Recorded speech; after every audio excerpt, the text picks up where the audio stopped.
According to NASA, the universe is basically made up of three components: visible matter, and dark energy.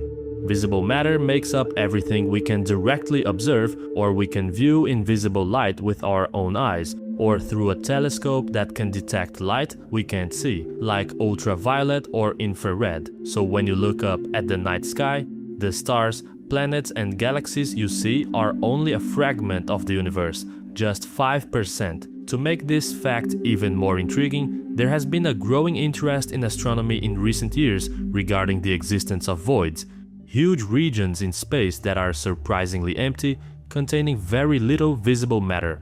And recently, astronomers discovered something surprising. We might actually be living inside one of these cosmic voids in a massive region known as the KBC void.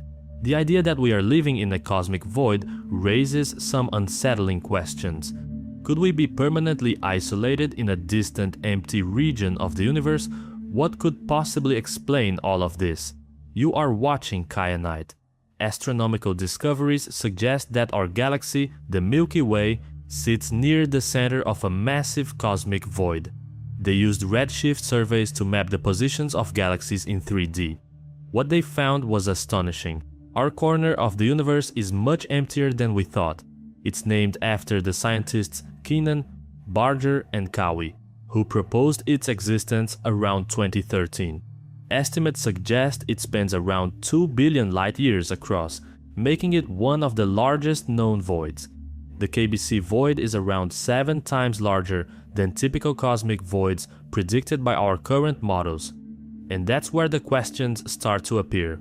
This giant empty space throws a wrench into two major pillars of modern cosmology. The cosmological principle, which says matter is evenly spread throughout the universe on large scales, and the lambda CDM model, our best model for understanding how the universe evolved, including dark matter and dark energy. According to this model, a void the size of KBC shouldn't even exist. It's just too big to form naturally. Besides that, since gravity is the dominant force on such large scales, we need to talk about general relativity. On small and medium scales, like within galaxies or even clusters of galaxies, general relativity, Einstein's theory of gravity, works extremely well. But on cosmic scales, millions or even billions of light-years, gravity might behave differently. The problem? We have no good way to measure how gravity behaves on much larger scales. If general relativity doesn't fully apply over scales larger than 1 million light-years, or if it needs to be tweaked, then our entire interpretation of cosmic expansion, dark energy, and cosmic structures might be flawed. The existence of something as large as the KBC void intensifies this concern. In general relativity, mass warps space-time, dictating how objects move within it. However, in a void where mass is largely absent, traditional models of space-time curvature may need adjustment. One possible solution would be to develop a modified theory of gravity, a version of Einstein's equations that changes slightly over extremely large distances. These are known as modified gravity theories, and they suggest that gravity might not work exactly the way we think when we are looking at the universe on cosmic scales.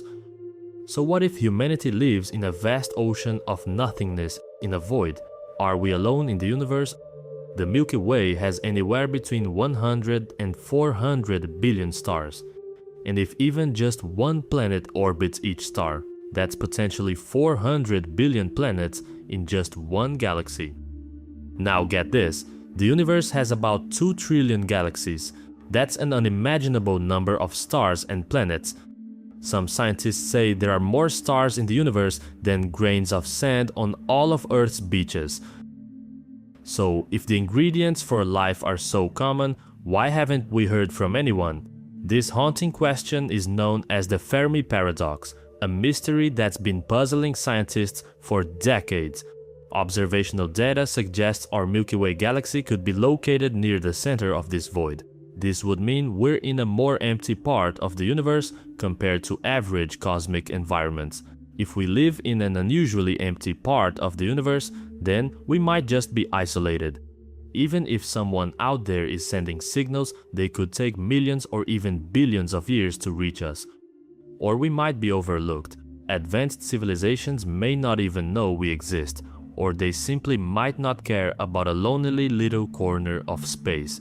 In short, the answer to "where is everyone?" might just be we are too far away to hear them. But instead of just being scary or breaking the rules, this void might actually solve a major puzzle. One of the biggest mysteries of the universe is the rate at which it is expanding. According to a fundamental theory of cosmology named the cosmological principle, matter in the universe should be uniformly distributed on very large scales.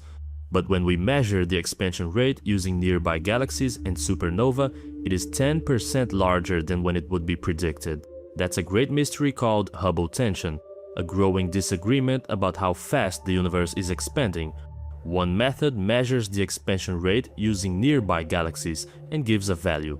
Another method uses data from the early universe, the cosmic microwave background, and gives a slower rate. So which one is correct? Well, both might be. And the KBC void could explain why observations show that galaxies inside the void seem to move away faster than those outside it.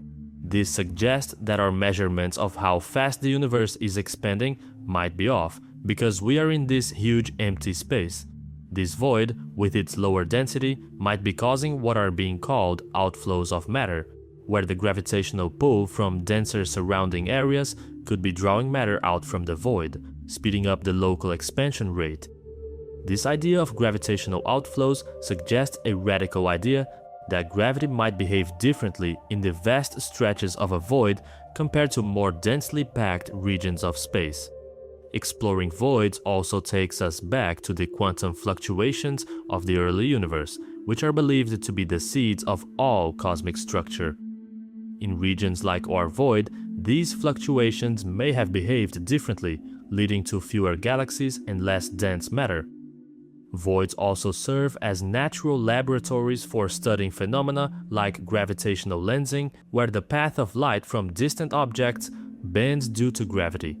How light bends around and through voids can teach us about the distribution of dark matter and dark energy, mysterious forces that account for most of the universe's mass energy content. The KBC void forces us to rethink some of our deepest assumptions about the universe, whether it's the Hubble tension, the formation of galaxies, or why we seem so alone. The existence of the KBC void tells us one thing for sure: we still have a lot to learn. Maybe we really are just in the middle of nowhere. Maybe the silence of the universe is simply a matter of distance and luck. Or maybe we're the first to look up and ask the question. Besides this video just watched, there are many others on the channel waiting to be seen. To get more videos like this, subscribe to the channel. See you next time.